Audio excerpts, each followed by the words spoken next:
하나님의 말씀은 여호수아 12장 1절에서 24절까지 말씀, 우리 한 절씩 교독하겠습니다.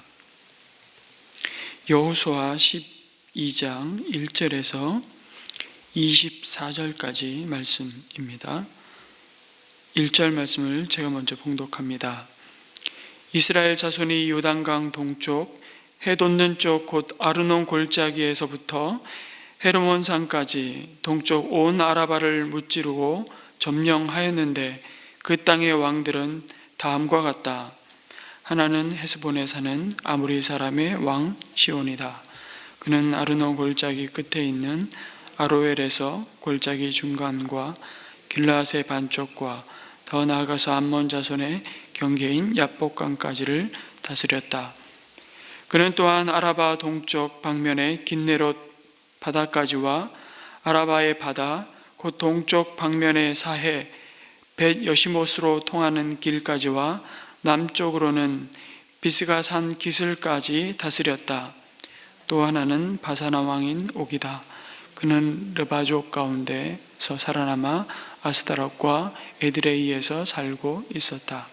그는 헤르몬 산과 살르가와 온 바산과 구술 사람과 마아가 사람과 길라앗의 반쪽과 그리고 더 나아가서 헤스본 왕 시온이 다스리는 땅의 경계선까지 다스렸다. 이 두 왕은 바로 주님의 종 모세와 이스라엘 자손이 무찌른 사람들이다. 주님의 종 모세가 그 땅을 르벤 지파와 갓 지파와 므낫세 반쪽 지파에게 주어서 소유로 삼도록 하였다. 여호수아와 이스라엘 자손이 요단강 동쪽에 있는 서쪽 레바논 골짜기의 바알갓에서부터 세일로 올라가는 곳인 한락산까지 그 땅의 왕을 모두 무찔렀다. 여호수아가 이스라엘의 지파들에게 그 지파의 구분을 따라 그 땅을 나누어 주어서 가지게 하였다. 그 땅은 산간지방과 평지와 아라바와 경사지와 광야로서 햇사람과 아모리 사람과 가나안 사람과 브리스 사람과 히위 사람과 여부수 사람이 사는 남쪽에 있다. 그들이 무찌른 왕들은 다음과 같다. 여리고 왕이 하나, 베델 근처에 아이 왕이 하나, 예루살렘 왕이 하나, 헤브론 왕이 하나, 야르뭇 왕이 하나, 라기스 왕이 하나, 에글론 왕이 하나, 게셀 왕이 하나, 드빌 왕이 하나, 게델 왕이 하나, 호르마 왕이 하나, 아랏 왕이 하나, 림나 왕이 하나, 아둘람 왕이 하나, 막게다 왕이 하나, 베델 왕이 하나, 답보아 왕이 하나, 헤벨 왕이 하나, 아박 왕이 하나, 라사롯 왕이 하나, 마돈 왕이 하나, 하솔 왕이 하나, 시므론 브론 왕이 하나, 악삽 왕이 하나, 다낙 왕이 하나, 무깃도 왕이 하나, 게데스 왕이 하나, 갈멜의 용르압 왕이 하나, 도루 언덕의 도루 왕이 하나, 길갈의 고임 왕이 하나, 디르사 왕이 하나이다. 이 왕들은 모두 31명이다. 아멘. 오늘 말씀은 이스라엘 백성이 요단강 동쪽 그리고 서쪽의 가나안 땅을 취하라고 말씀하신 그 하나님의 약속이 성취되었음을 종합적으로 정리하고 있는 말씀입니다. 여호수아는 두 부분으로 나누어져 있습니다. 1장에서 어제까지 우리가 살펴보았던 11장까지는 7년 동안 이어진 가나안 정복 전쟁의 과정을 말씀해 주시고 내일부터 묵상하게 될 13장부터 나머지 24장까지는 그 땅을 각 지파에게 분배하는 말씀이 이어집니다. 그리고 오늘 읽은 12장 말씀은 어떤 신학자의 표현을 빌리자면 그 전환점의 자리에서 이스라엘 백성이 하나님의 명예를, 그 하나님의 영광을 나타내는 찬양의 노래라고 표현을 했는데요, 참 공감이 되었습니다. 이스라엘 백성이 하나님의 명예를 나타내는 찬양의 노래다. 잘 보시면 오늘 1절에서 6절까지는 이스라엘이 모세와 함께 무찌른 요단 동편의 두 왕과 그들의 땅을 언급합니다. 그리고 7절에서 24절까지는 여호수아와 그의 인도 아래 요단 서편 가나안 땅에서 정복한 31개의 성읍과 그 왕들을 언급하고 있습니다. 여러분, 참 이렇게 발음하기도 힘든 그 땅과 성읍 이름을 이렇게 듣고 있으면 동서남북이 어딘지도 모르겠고 사실 재미가 하나도 없습니다.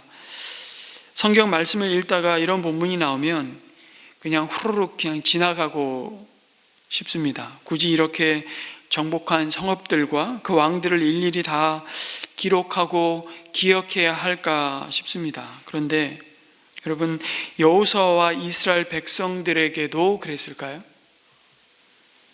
천만의 말씀입니다. 그들이 정복한 성읍과 왕의 이름이 하나하나 호명될 때마다 그들의 가슴은 막 뛰기 시작했을 겁니다. 어떤 지명과 성읍이 호명되는 순간은 정말 주체할 수 없이 눈물을 흘렸을 것입니다. 왜요?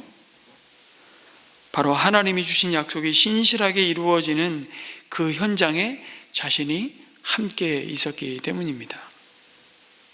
때로는 자신들의 실수와 불순종 때문에 쓰라린 패배와 또다시 찾아온 큰 두려움과 고통을 겪어야만 했던 그런 성읍도 있습니다. 하지만 그럼에도 그 삶의 고비고비마다 그들과 변함없이 함께 하셨던, 그리고 마침내 다시 일어서게 하셔서 도무지 그들의 힘으로는 이길 수 없는 적들을 무찌르게 하셨던 그 하나님의 은혜를 회고하는 것은 이스라엘 백성에게 더할 나위 없는 감격이고 기쁨이었을 것입니다. 아무리 반복해도 결코 지루할 수 없는 이야기인 것이죠. 그것을 지금 이스라엘이 하나님께 찬양으로 올려드리고 있는 것입니다.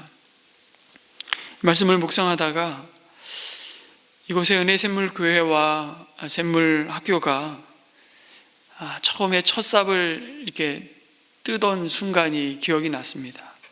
그 모든 과정 속에 학교는 학기를 다음 학기 시작해야 되고, 교회는 교회대로 예배의 공간들을 정말 새롭게 세워가는 건축의 과정 속에서 날짜를 공기를 맞추기 위해서 얼마나 마음 졸이면서 그 시간들을 보냈는지, 그 과정 속에 몸으로 함께했던 성도님들은 참 매일 이곳을 밟고 이곳에서 하나님께 예배드리며 이곳에서 자라나는 다음 세대를 보는 눈빛이 참 남다를 것 같다, 이런 묵상이 갑자기 되더라고요.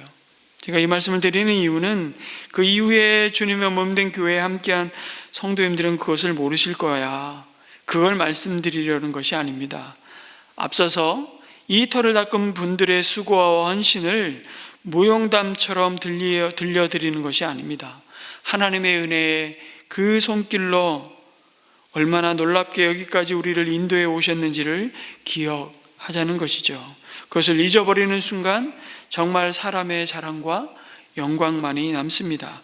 그래서 건물 자랑하고 우리의 힘을 자랑하고 성도수를 자랑하고 사역을 자랑하면 뭐하겠습니까? 하나님이 하셨습니다. 그것만이 남습니다. 그러니 나의 라떼 얘기가 아니라 하나님의 라떼 얘기는 우리의 영적인 재산 목록이라고 말씀드릴 수 있죠. 그것이 간증의 목록입니다. 개인적으로도 마찬가지죠. 그것이 오늘 이스라엘의 간증입니다. 12장의 말씀이 바로 그것입니다. 그 중에서도 모세와 함께 요단강 동편에서 무찌른 두 왕의 이야기는 이스라엘 역사 속에 오랜 세월 반복해서 거듭거듭 말씀되고 있습니다. 원래는 하나님이 주시겠다고 약속하신 땅이 아니었습니다. 요단강 동편은 헤스본에 사는 아모리 사람의 왕 시온과 바산 왕 옥이 이 두 왕들과 모세는 원래 싸울 계획이 없었습니다. 그러나 가나안 땅을 가기 위해 지나갈 수 있게만 해달라는 요청을 거절했을 뿐만 아니라 이스라엘 백성을 먼저 공격하기 위해 일어선 두 왕을 하나님이 이스라엘의 손에 붙이셨습니다. 그러나 사실 시온과 옥 왕은 만만한 왕국이 아니었습니다. 바산 왕 옥은 자그만치 60개의 성읍을 거느릴 만큼 아주 그 비옥한 그 바산의 암소라 그러지 않습니까? 얼마나 그 목초지가 비옥했으면 풍요로운 그 땅을 지배하고 있는 그 지역의 강자였습니다. 그 자신 또한 신명기 3장 말씀에 보니까 그가 사용한 철제 침대의 크기가 다 기록되어 있습니다. 이걸 오늘날 미터로 환산하면 그 침대의 크기가 세로 4m, 가로 2m. 왕이니까 오죽 큰 침대에서 자지 않았겠어? 아니 그걸 굳이 이렇게 성경에 기록할 것도 많은데 굳이 다 기록해 놓으셨을까 싶은데요. 뭘 말하는 것입니까? 그냥 바산왕 옥이 참 잘 살았구나. 그거 철제, 그 당시에 철제 문명을 이미 이루고 있었던 그걸 말하고자 하는 게 아니고, 이스라엘은 겉으로 드러난 것으로 보면 그들과 상대해서 이길 만한 그런 족속이 아니었다는 것이죠. 그들은 바산왕 옥과 헤스본 왕 시온은 이스라엘이 가나안 땅에 입성하기도 전에 요단 동편 광야에서 40년의 방황과 함께 어쩌면 그 민족이 먼지와 같이 사라지게 할 수 있을 만큼 큰 왕국이었습니다. 시편 103편 10절에서 11절의 말씀에 이렇게 기록되어 있습니다. 주님께서 많은 나라를 치시고 힘이 있는 왕들을 죽이셨으니 아모리 왕 시온, 바산 왕 옥, 가나안의 모든 왕들을 죽이셨다. 이렇게 말씀합니다. 그리고 이어지는 또 시편 136편에서는 그 하나님의 인자하심을 노래하며 이스라엘 역사 가운데 베푸신 하나님의 선하심을 이렇게 노래합니다. 18절에서 힘센 왕들을 치신 분께 감사하여라. 그 인자하심이 영원하다. 그러면서 언급하는 왕이 바로 아모리 왕 시온을 죽이신 분께 감사하여라. 그 인자하심이 영원하다.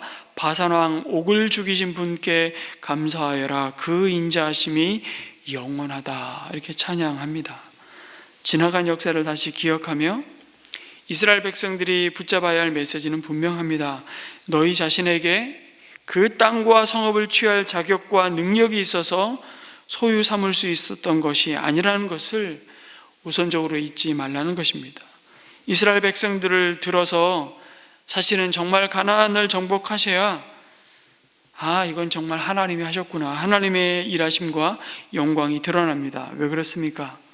이스라엘이 그 세상의 어떤 민족보다도 가장 보잘것없고 작고 천한 민족이었기 때문입니다. 내가 너희를 택한 이유를 그렇게 말씀해 주셨습니다. 신명기 7장 7절 이하에 보니까 주님께서 당신들을 사랑하시고 택하신 것은 당신들이 다른 민족들보다 수가 더 많아서가 아닙니다. 오히려 당신들은 모든 민족 가운데서 수가 가장 적은 민족입니다. 인구수가 적다는 단순한 수치의 이야기를 하고 있는 게 아니고요. 정말 어느 민족보다도 보잘것없는 민족이라는 것이죠. 사랑할 만한 것이 없고 이뻐 보일 만한 구석이 하나도 없는 민족. 그런데도 주님께서는 당신들을 사랑하시기 때문에 이어지는 말씀이 그겁니다. 당신들 조상에게 맹세하신 그 약속을 지키시려고 강한 손으로 당신들을 이집트 왕 바로의 손에서 건져내시고 그 종살이하던 집에서 이끌어내어 주신 것입니다. 그리고 이렇게 권면합니다. 그러므로 당신들은 주 당신들의 하나님이 참 하나님이시며 신실하신 하나님이심을 알아야 합니다. 주님을 사랑하고 주님의 계명을 지키는 사람들에게는 천대에 이르기까지 그의 언약을 지키시며 또 한결같은 사랑을 베푸시는 신실하신 하나님이심을 알아야 합니다. 그들이 이 전쟁에서 승리할 수 있는 비결은 하나님이 그들을 사랑하시며 그들과 함께 하심이었다고 말씀합니다. 그리고 하나님이 주시겠다고 약속하신 것을 그들이 믿음으로 순종한 결과였습니다. 여러분, 성읍 하나하나 그 이름과 왕들을 생각하면서 이스라엘은 도무지 이길 수 없는 싸움을 이기게 하신 분이 바로 하나님이셨구나, 그것을 고백하게 하시면서 여전히 내 앞에 놓인 현실보다 크신 그 하나님을 바라보라고 요청하고 계시는 하나님의 도전인 것이죠. 여호수아 12장은 그 가나안 정복 전쟁을 그렇게 종합편으로 정리하면서 하나님을 기억하고 하나님을 찬양하고 있는 노래 맞습니다. 31명의 왕의 목록은 그들 자만심으로 간증한 목록이 아니고 지금까지 지내온 것은 주님의 크신 은혜라, 우리가 찬양했던 것처럼 그 감사하는 마음에서 돌이켜본 은혜의 흔적, 은혜의 역사라고 말씀합니다. 사랑하는 성도 여러분, 오늘 우리는 어떤 은혜의 흔적들을 목록으로 가지고 있습니까? 영적인 이스라엘인 우리가 우리 내면의 가나안과 같은 죄와 싸워 승리한 기록이 무엇입니까? 내가 정복한 내 안의 문제들과 죄악들 말입니다. 누구와 더 화합하기 위해, 화평을 이루기 위해 얼마나 애쓰고 누구를 더 사랑하고 누구를 더 품고 용서하셨는지 그 목록들을 가지고 있습니까? 하나님의 힘으로 물리친 31명의 왕은 우리에게 어떤 왕들입니까? 하나님의 사랑으로 용서하고 사랑하게 된 식구들, 하나님의 은혜로 전도한 이웃들의 이름을 우리는 우리의 가장 소중한 자산 목록으로 가지고 있습니까? 사도 바울은 부족하지만 하나님의 예수 그리스도의 복음을 대적했던 자신의 삶을 부활의 영광 가운데 만나주시고 자신을 사도 삼아서 자신을 통해서 이 은혜에 빚진 자신의 삶을 통해서 구원받은 하나님의 사람들이 자신의 면류관이라고 고백하고 있습니다. 마찬가지죠. 하나님의 긍휼로 치유가 된 31가지 우리의 상처와 미움과 열등감의 문제들이 무엇입니까? 그것이 오늘 이스라엘 백성들이 노래하고 있는 31명의 성읍과 왕인 것처럼 우리에겐 그것이 하나님께서 우리에게 주신 은혜의 흔적, 간증의 목록인 것을 바라보게 됩니다. 하나님 그 모든 순간순간마다 우리와 함께 하셨다고, 그 영적 싸움에 오늘도 우리와 함께 하시며 또한 우리가 믿음으로 순종할 때 이김을 주시는 그 하나님의 선하심과 인자하심에 대한 자랑이 저와 여러분의 간증 목록으로 날마다 더 풍성히 채워지기를 주님의 이름으로 축복합니다. 아멘. 이 말씀을 붙들고 우리가 지나온 시간들, 그것을 어떤 기억으로 우리가 또 품고 있는지 모르겠습니다. 여전히 한많은 세월이라고 우리는 지나간 그 시간들을 원망하고 있지는 않습니까? 아니, 그 시간들을 그럼에도 불구하고 하나님 앞에 감사하며 하나님의 그 선하심과 인자하심, 오늘 나의 삶이 여기까지 인도하신 그 하나님의 손길들을 다시 한번 돌아보며 찬양했으면 좋겠습니다. 뿐만 아니라 다가올 우리에게 주어질 시간들이 막연한 두려움과 염려와 불안이 아니라 그 하나님께서 그 우리에게 주어질 달려갈 믿음의 경주 가운데도 언제나 함께 하실 그 주님을 바라보며 우리가 하나님을 의지하며 또 싱싱하게 이 믿음의 경주를 달려갈 수 있도록 도와주옵소서. 의탁하는 기도를 하나님 앞에 올려드리겠습니다. 기도하시겠습니다.